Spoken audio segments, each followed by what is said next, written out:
Good morning to you all.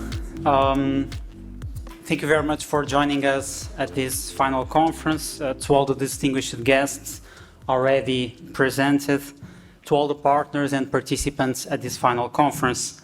Now we will move on with a brief presentation of the PO21 project, followed by the presentation of some of the products and results that were developed during this 3-year plus project. And at the end, we will have a Q&A session in case you have any questions for our speakers at this session. I will start with a brief presentation of the project, including some background. So, prisons, as we know them nowadays, were created back in the 18th century and 19th century to keep society safe while ending or reducing physical and capital punishments. Since then, prisons changed from buildings that most of us recognize still today as prisons, like the example in the picture of a prison that operates since the 18th century, to modern buildings equipped with cutting-edge technology, as the photos from the prison in Leuze in Belgium. But not only prisons changed, and in the previous presentations, Professor Rui Abrunhosa Gonçalves talked about prison officers as agents of change, for example. But it wasn't always the case. So what we currently call a prison officer or a correctional officer was back then called a jailer or a turnkey, emphasizing the security dimension of the role.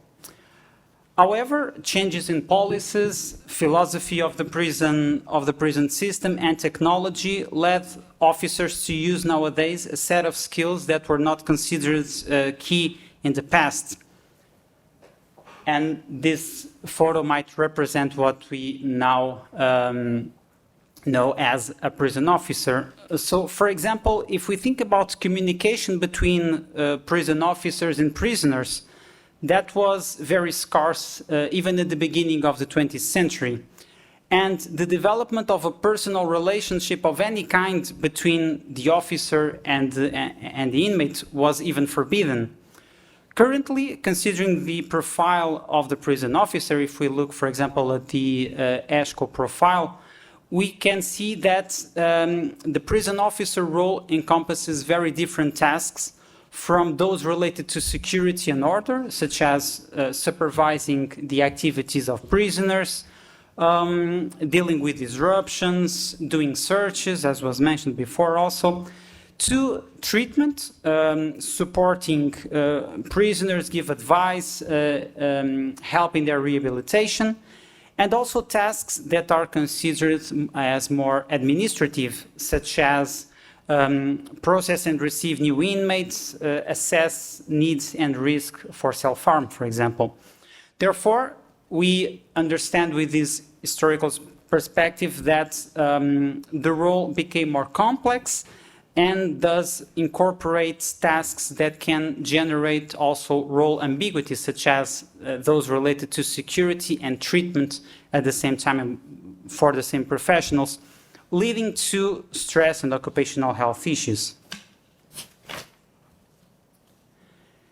These changes in the role of the prison officers go hand in hand with technological changes in prisons that were probably in some cases even accelerated by the COVID pandemic. So this includes those changes and the technological changes in the area of security, with the introduction of radio frequency identification, GPS, and biometric scanning. But we can also see the impact of technological changes in the treatment side, from telemedicine also becoming available and video conference in prisons. Visits are another area that can benefit with technology, with video visitation, allowing the much needed contact between prisoners and their families, while decreasing the costs of transportation, for example, for family members that want to visit their loved ones, and increasing security through the reduction of contraband, for example. So, knowing that, and knowing that the pace of change is accelerating and anticipating the impacts of technological changes in corrections and in the role of prison officers, the PO21 project aims to respond to the gap between the past and the current skills needed by prison officers. And so we aim at developing a strategic approach to sectorial skills development. In order to do that, we have as our partners correctional administrations, trade unions, VET providers, and researchers. We aim at identifying the existing and emerging skills needs for these professionals, strengthen the exchange of knowledge and practice between all of the actors involved, promoting relevant qualifications and supporting the recognition of these qualifications, adapting the vocational education and training to skills needs, promoting qualification standards for work-based learning, and of course all of this is done with a focus also on increasing and promoting the digital skills. So the main objectives of the project following these aims are to develop a strategic approach to sectorial skills development through the creation of a partnership for sustainable cooperation between prison administrations, correctional academies, trade unions, and other sectorial sector representatives, identify the existing and emerging skills needs for prison officers, fitting this into the European skills panorama, strengthen the exchange of knowledge and practice between education and training institutions and correctional sector actors, promote relevant sectoral qualifications and support, and of course agreeing in the recognition of these skills, build mutual trusts, facilitating cross-border certification and easing the mobility of these professionals, mostly at European level, and adapt the VET provisions to skills needs, focusing on prison officers' job and the key competencies. So the partnership, as you might know at this time, is comprised by the partners identified in this slide. The BSafe Lab from University of Beira Interior, where I'm a researcher, is leading the partnership. We have also in Portugal IPS, Innovative Prison Systems, the Directorate General of Rehabilitation and Prison Services, the DGRSP, and the Trade Union of Prison Officers. Then in the Netherlands, we have the Teaching Foundation ICPA office in Europe. We have in Belgium the Federal Public Service of Justice. In Germany, from the federal state of Bremen, we have the Bremen Senate of Justice and Constitution. And then in Romania, we have our colleagues from the Trade Union of Prison and Policemen. So, that being said, and just doing a very brief presentation of this project, we started officially, so our funding, I should say this way, because as Pedro already explained, the idea started much really before than this official starting date. That was November 2019, and we will officially end the funding of our project, of course, in January 2023. Sorry, I was thinking 1 year ahead. All the results, the products that you will find were the result of 6 working packages, 26 tasks, and we ended up with 20 outputs.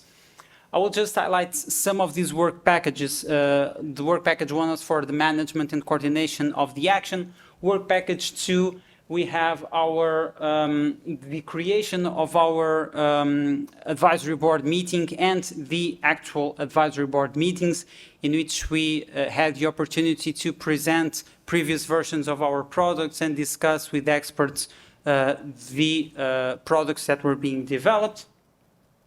Under work package 3, this was the key work package in this project, with the development of the transnational vocational curricula and resources. And here we should emphasize what led to the development of the products that will be presented in this session, and that's why I'm sharing with you these aspects related to the development of the project. So under this work package, we organized DACUM workshops, so develop a curriculum workshops with prison officers and with representatives from the prisons. And we also created a survey that was filled in by more than 400 prison officers in the different partner countries. We also created and developed national reports, so reports from the different partner countries stating what was the current state of prison officers' initial and continuous training. And we did this also among other European countries, with more than 20 countries, in order to understand what was the current state of prison officers' training and continuous training.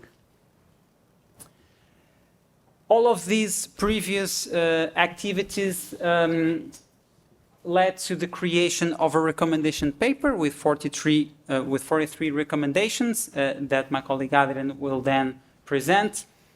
Also to the development of an innovative VET curricula and program that will be part of the presentation from Carolina, and also the development of the learning resources that Dorin will emphasize.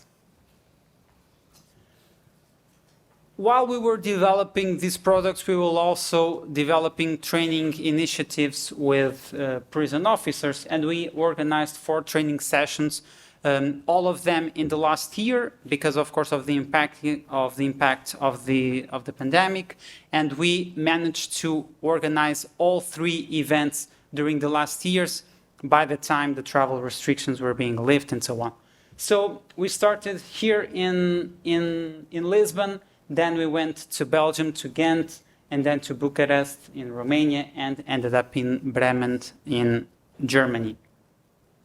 So we will focus today on the main PO21 outputs as a result of the work that was done during the project.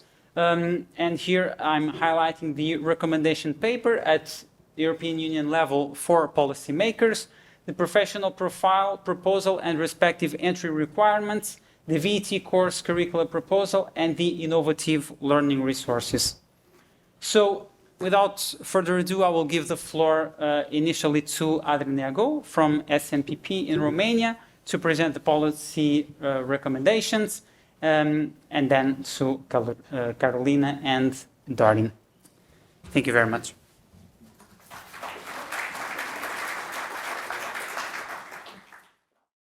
Thank you very much, Victor, for your journey, rapid journey of presenting the project objectives and activities. Ladies and gentlemen, I'm Adrian Neagoe. I'm Vice President of the National Trade Union of Prison Policemen in Romania. I am personally very happy to be here, to be in Portugal, first of all. And thank you very much for hosting the meeting, and thank you very much for all the effort you have done. During the years, I started to collaborate with the prison service and our colleagues from IPS and UBI since, I think, 2007. So basically, I think that Portugal is my second home.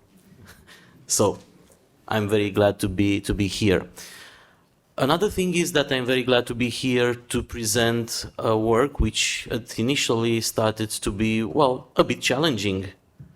But then it became even more interesting since we started to go into the depth of what it means to be a prison officer and what it means to be what are the challenges in the future of being a prison officer?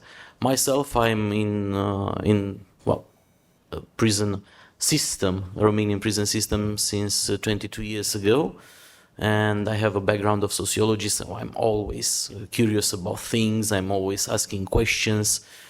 But I also work as a prison officer, and I also face, the good and the bad. So again, important thing, and I was very glad to be part of this project.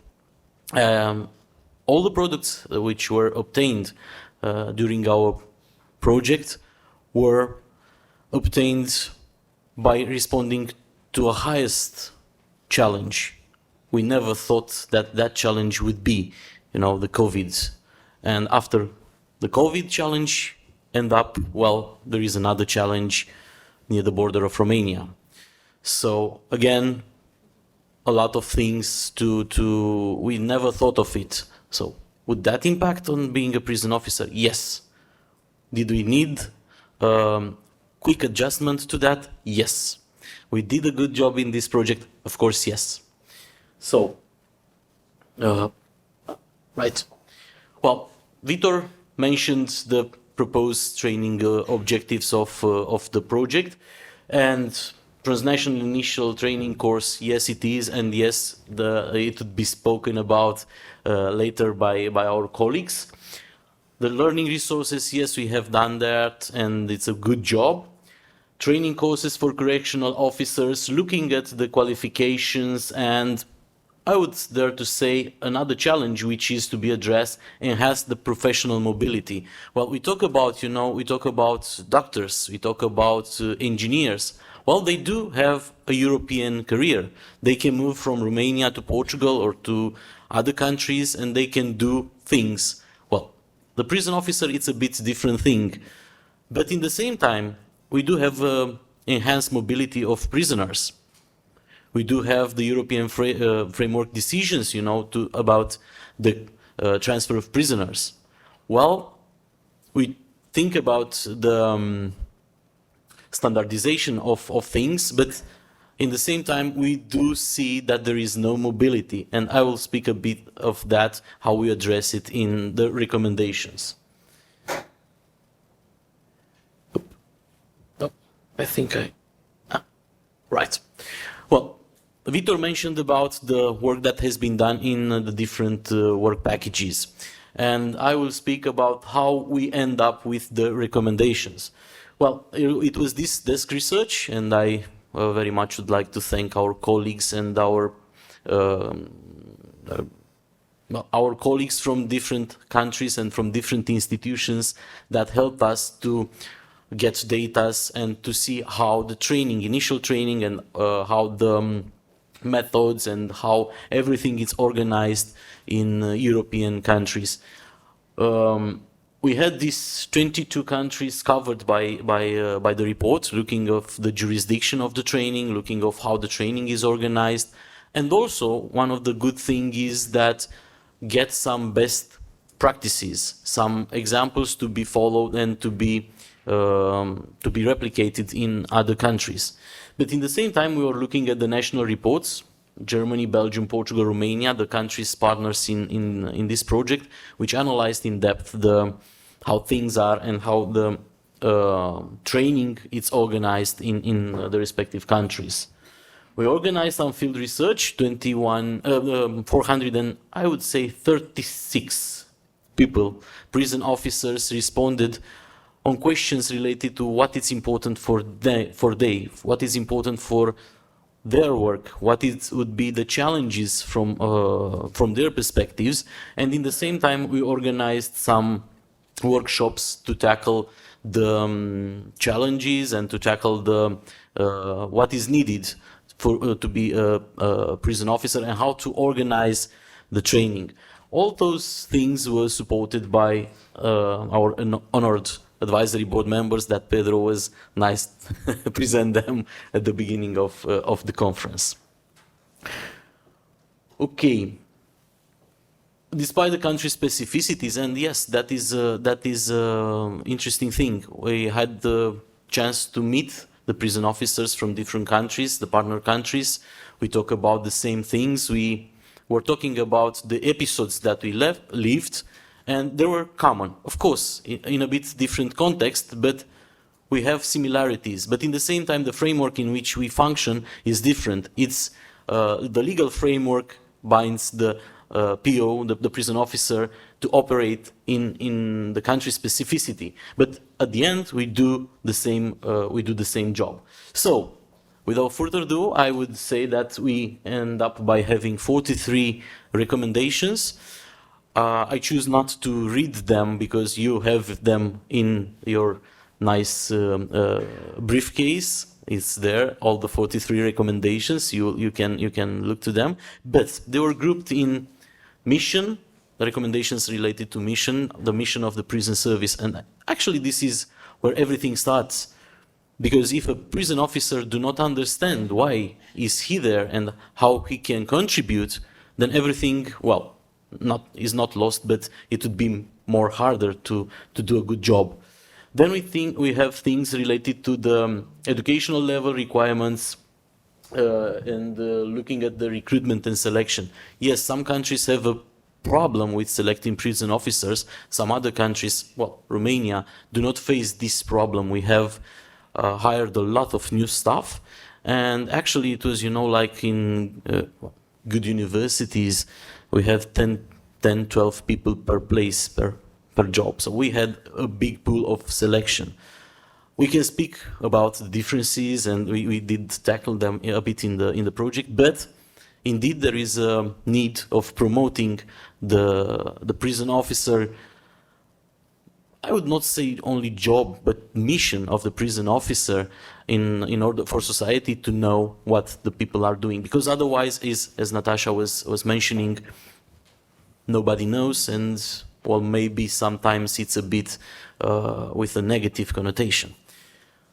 Then we had recommendations related to education and training features. Okay, this differs, and I'm very glad to salute all the academies of prison officers and institutions that deals with training, and they are present here, and maybe later would give us something from their experience and how they see the things. We look at the length, the topics, the training methods. Yes, everybody is using, it's balanced. Everybody is using the theory and the practice, but some are using it a bit more intensive. Some others a bit more, let's say, on the job training. Again, differences, but we made some recommendation as well related to what would be needed here. Of course, we recommend that everything should be assessed, and that is very much the case. And all the programs that we do, this is a major recommendation. You have to assess, you have to know that you are on the right path, and you have to know how to improve your work. Otherwise, well, you'll just be there. Talking about the qualification, most of the entry levels, it's the EQF level 4. Well, in some other cases, it ends up in EQF level 6 or a bit higher with a master degree later on. I would like here to say again that it's also very nice that we end up this project in 2023 instead of 2022, because 2023 is the European Year of Skills. So this is how we celebrate this nomination of the year 2023. Again, we have things related to continuous training. Well, even though that it's mandatory, and I will give the example of Romania, it's mandatory by labor code that each person, not only the prison officers, have to follow a training course at least once in 2 years. Well, not always it's possible. But in other countries, it is a mandatory thing, and it is done. Yeah, I think it's my. Okay, thank you. Yeah. Other elements. Well, I would say that the other elements as recommendation, even though that they are put in the category of others, it's etc. sometimes you think it's not important. I would dare to say that these are actually quite important by my trade union perspective, because we talk about the necessity of supporting the career of the prison officer there. We talk about the need of helping the prison officer to pass by different episodes. Okay, we need the support for the prison officer to, for instance, in PTSD. Well, I don't know how many organizations are having how can I say, specialized support. Of course, we are team players. The prison officers are team players. We support our colleagues, but okay, we are not really specialists in that. It's more like feeling from the heart. And yeah, as you were mentioning ESCO previously, where there are four descriptions of the prison officer, juvenile prison officer, correctional manager. And I remember two of the things that were said there, that the PO prison officer should act as a role model for the inmates, and also in the same time should be interested by the well-being of those that he's managing. Again, in our recommendation, we think that looking to the well-being of the prison officer and his career development, it's equal important, because otherwise, again, we will not have quality, we will just have things written there. This being said, I invite you to go through the briefcase, the cartoon briefcase, find there the booklet and look on the recommendations. Thank you very much.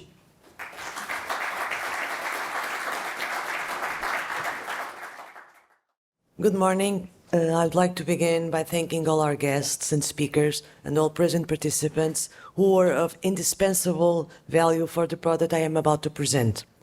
One of the main goals, as we've said, was to produce a proposal for a European professional training curricula.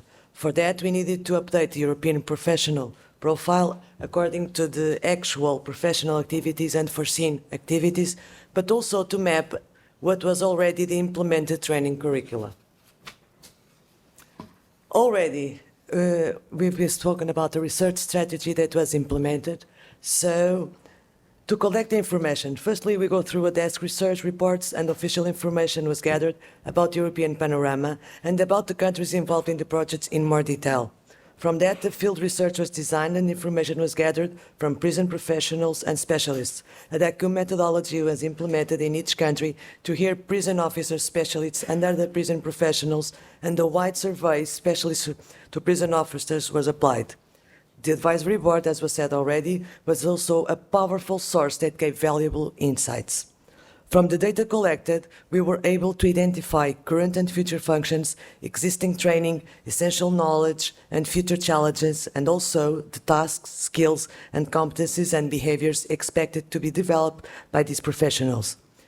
In sum, the findings allowed us to conclude that we had similar duties and expected similar competences at European level. 4 main duties were identified. Ensure surveillance, inmate management, apply the adequate administrative procedure, and manage professional support and development. Each one of these duties was then detailed into specific duties. Inmates management was, of course, the main duty, although all are essential to assure a good performance. To fine-tune the framework for each specific duty, a set of professional competencies was identified. This framework was the spinal cord for the design of the curricula. To build the trained curricula, we also had in consideration that we had to follow some basic principles. The program represents a global training to achieve the expected professional profile, but it has to be flexible. Therefore, a modular structure was decided that could be used both in the initial or continuous training paths. This flexibility also had to assure that the delivery could be face-to-face, e-learning, or be-learning. The goal was to adjust to each context-specific needs and regulations. Next step was to create the learning results expected from training to each specific duty and professional competence. And finally, to identify the knowledge, behaviors, and attitudes that framed each learning result to produce the competence. The curricula design last step was to organize the information into a syllabus associated to a module, deciding on the length and evaluation that should be considered. This process originated the curricula that is now being proposed. We ended up with a proposal with 28 modules, 25 core, and 3 that are country-specific, being that defined to regulations that are inherent to a given country. In total, almost 1,254 hours of training are proposed. For each main duty, a set of models was then produced. You can find the complete curriculum online and the complete specification in your folder so that you have all the documents and all the information produced. Another result from our work was this online resource repository, which was developed because we realized that we needed to have a place where all the free online information was gathered. So it's now available, and we can find all from an initial information and general overview of the information in the repository to a more and fine-tuned specific search engines that will allow us to find the resources that we need. Firstly, we will find a brief presentation of the project, and then we can also add the latest resources that have been added. We can explore over 100 training resources organized in 12 categories. We can have best practice, recommendations, articles, reports, case studies, manuals, guides, guidelines, presentations, videos, and even full courses are available, all free and ready to be used by those who need it. Also important to say that there are available products in 8 languages: English, Portuguese, French, German, Greek, Italian, Bulgarian, and Romanian. We can start by looking at a topic and searching for any given topic that interests us. And we can even ask further questions or suggest another resources to be included in our online repository. To search our search for resources, we can look for the type of resource, we can look for specific topics, we can look for language, and we can look for target groups, as much as we know. When we have a given selection, we will find the resources available, and for each resource, we will have a general description and a detailed description with the contents present in that resource, with the source of that resource, and with the complete reference of that resource that can be ready to use. I hope you find it as useful as we have found it now that it's done and ready to be distributed and used by everyone interested. Thank you very much.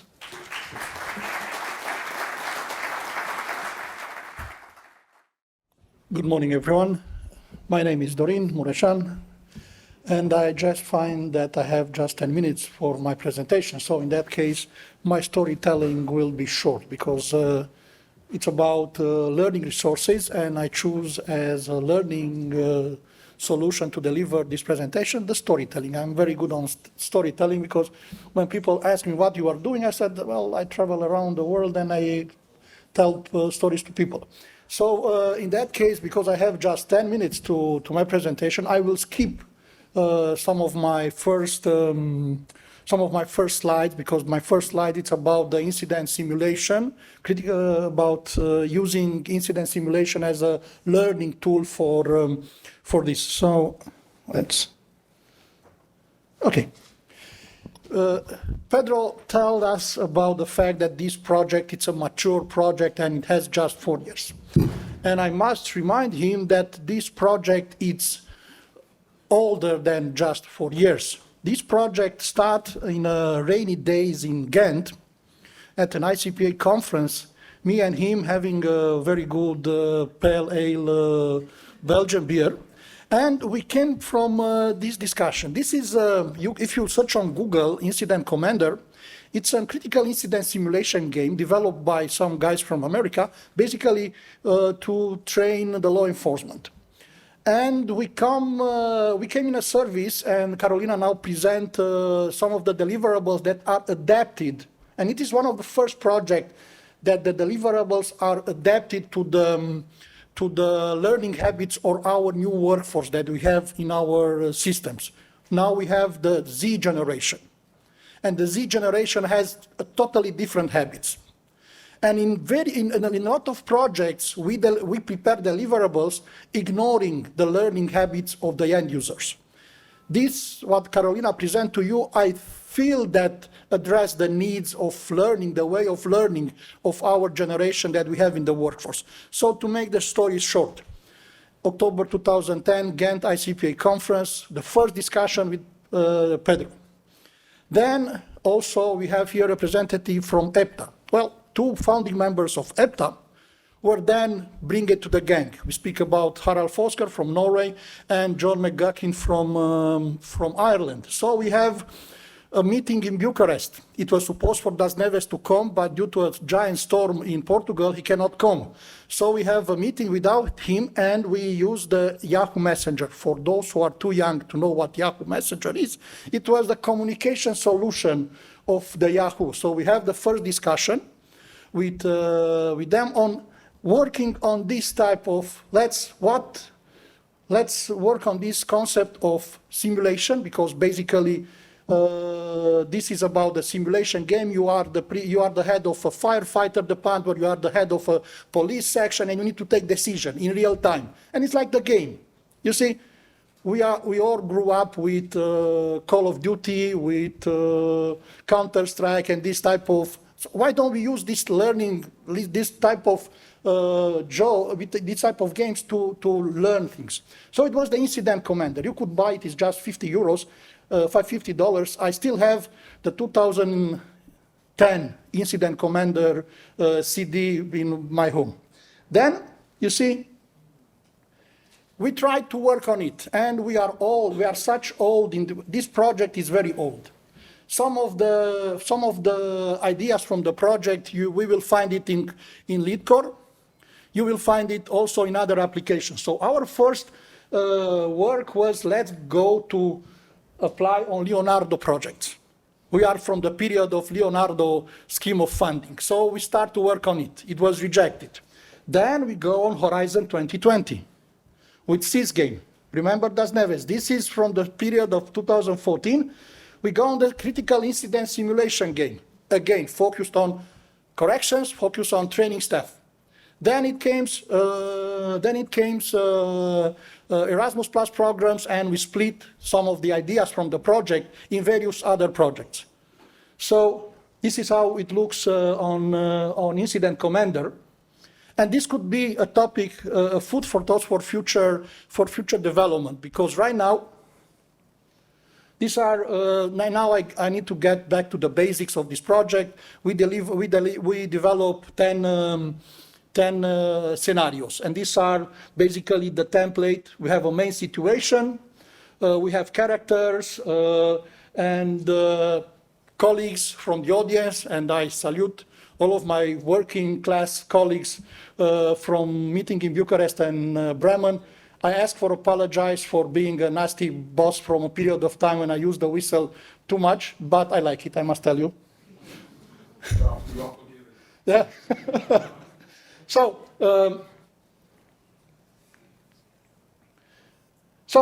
and it's, again, because it's about the storytelling. In Bucharest, we do the first approach. We let the colleagues in the audience to choose their scenarios. And they choose the scenarios from, let's say, in their comfort zone. And you will see that the first 5 scenarios are basically things that happen in a normal day in a prison environment. So we have an emergency, and people don't know how to react to an emergency. Then we have blackmail with medicine. inmates stocking medicines, selling for goods, one of them entering in a medical crisis, what you will do. Hot in a cell. Hot in a cell, it's the first moment when we realize that even if we work, and this is something that we should discuss in the next panel about for a common European prison officers. We realized that because the groups were mixed, Romanian, Belgian, German, Portuguese, we realized for the first time that, well, in the case of a crisis, here what we do in Belgium, here what we do in Norway, here what we do in German. So, okay, and that was the first moment when I said, let's find the way that unite us together and not find the differences that separate us. Then it's about basically an inmate who tried to commit suicide, and it's the same incident, but in a way or in another, the rules of engagement were different in the four situation. The kitchen incident, again, some inmates which are fighting on in the kitchen. And then disease as a weapon, again, and then we move. In Bremen, we have a different approach. I work with Carolina and Anna, and I said, let's do it in a different way. So the next 5 scenarios basically are focused on the staff. And we have situations like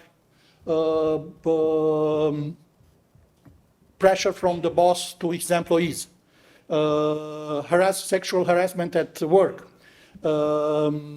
We have situation with a lot of moral dilemmas, what you will choose, friendship or professionalism.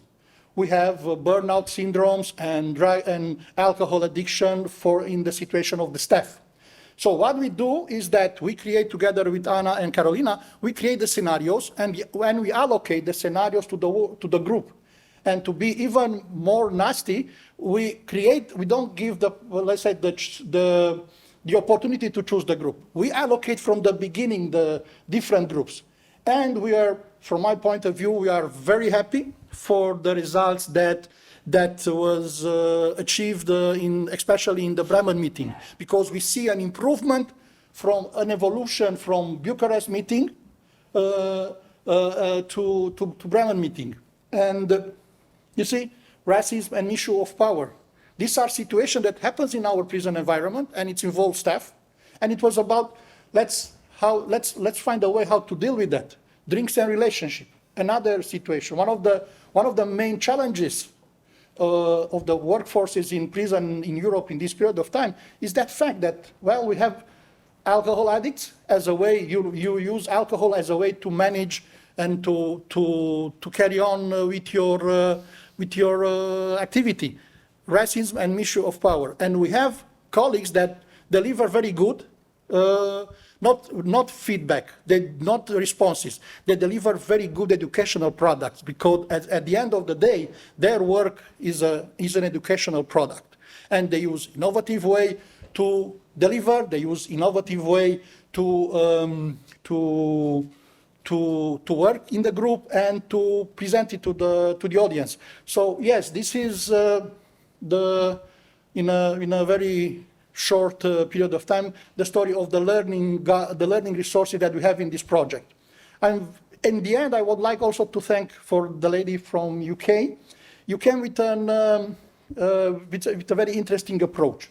And again, it's also, besides the founding fathers of EPTA involved in this project, we have also a lady, researcher from UK, who for the first time, it was 2010, and it was at an ICPA event, present and discuss the concept of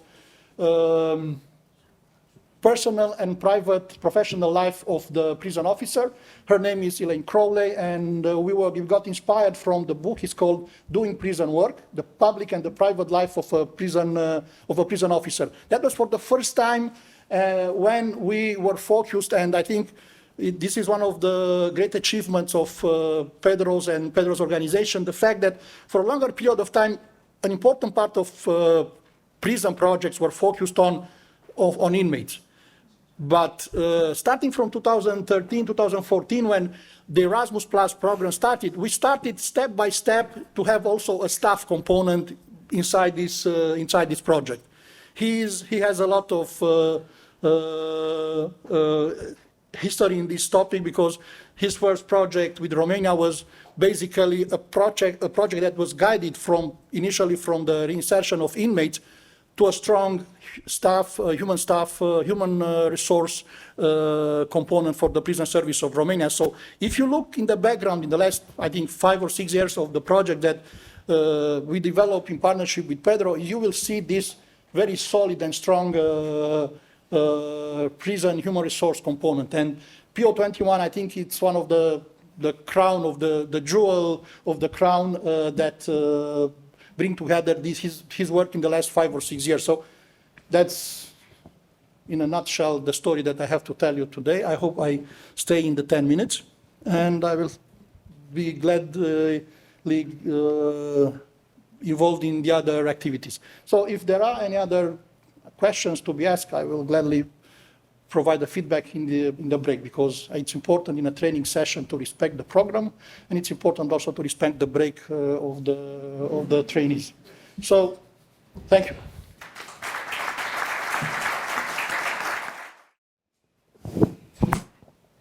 Thank you. Morning, everyone. I'm Ziba. I'm one of the ambassadors on the Unlocked Graduate Programme. Thank you for sharing your presentation. You went a lot through sort of the research strategy and how you utilise sort of reports and surveys as part of that. One of the things I'm really interested to know is, how did you utilise the lived experience of some of the men, women, juveniles in custody to shape some of the outcomes of the products that you've created? The story is like that. I got involved in this project in a formal manner in the last 6 months. So my first meeting with this project was in September in Bucharest, the official meeting, and I really like the way that we organize the activities, because for a longer period, the learning deliverables are developed in our training in our training facilities around Europe by people, and with no offense, have a limited knowledge and a limited experience in working in prison environment. Basically, they graduate the school, they stay for 1 or 2 years in a prison environment, and then go to the training facility. And this is for the first time when we have frontline officers, or prison governors, or deputy head of services, people with a lot of working experience. Because we used to say that what is written in the books, in the rules, in the regulation, don't apply to what happens in the real scenarios. So you see in the middle of the room, I have, and if you are new for this project, I will kindly ask for those who participate they will participate as workers in this project, because there are a lot of people who are participating as, let's say, as administrators of this project. So I'll kindly ask my colleague from Portugal, Germany, Belgium, and Romania to stand up and to be seen by the colleagues. Those who work in the round tables, stand up. And now for those who are the only I speak, let's give him a big applause to them, because they are the backbone of this project. So, thank you. So, I think these respond to your questions. You have in front of you people who work on a daily basis in a prison environment, people who are, in a way, aware of what is written in this paper applied to my prison environment. So this is the way that we calibrate all the deliverables, all the educational package that you will find it's calibrated basically not by their feedback, it's developed by them. So we check what we do, the final, not the final touch, the full work in this project is done by them. And for them, I was honored to work with them, because they are solid and strong professionals. So this is the difference between deliverables from the other projects. I see a lot of projects, and I tell you, a lot of projects on prison radicalization, which are done by academics who are speaking about radicalization from their offices. But they don't walk the walk in the prison environment. They don't talk the talk in the prison environment. And this is a project on staff training, which is done and addressed to the real needs of those who work in the prison environment. This is not a project developed in a fancy university environment. So to respond to your question, it was done by prison professionals to prison professionals. Okay? Good.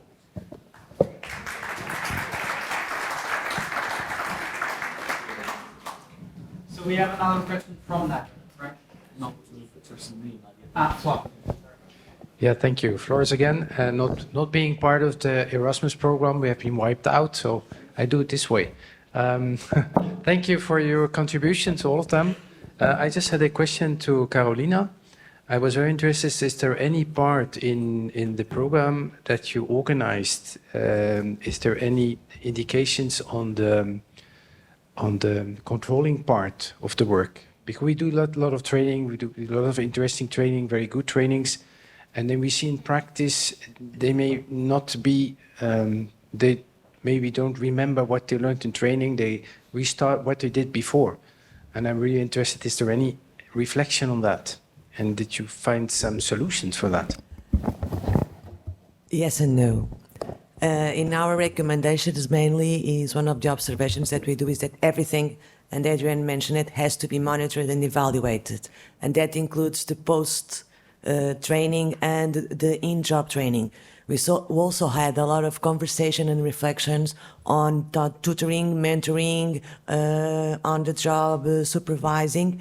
But in terms of our product, the program is a program to, within a given space of time, to create that profile of prison officers that was updated during the project, and not the other component that has to be, that is in the recommendations, and that has to be also designed, which is how to implement, how to design, and how to assure that the feedback of the evaluation process, the monitoring process of the outcomes can be updated currently.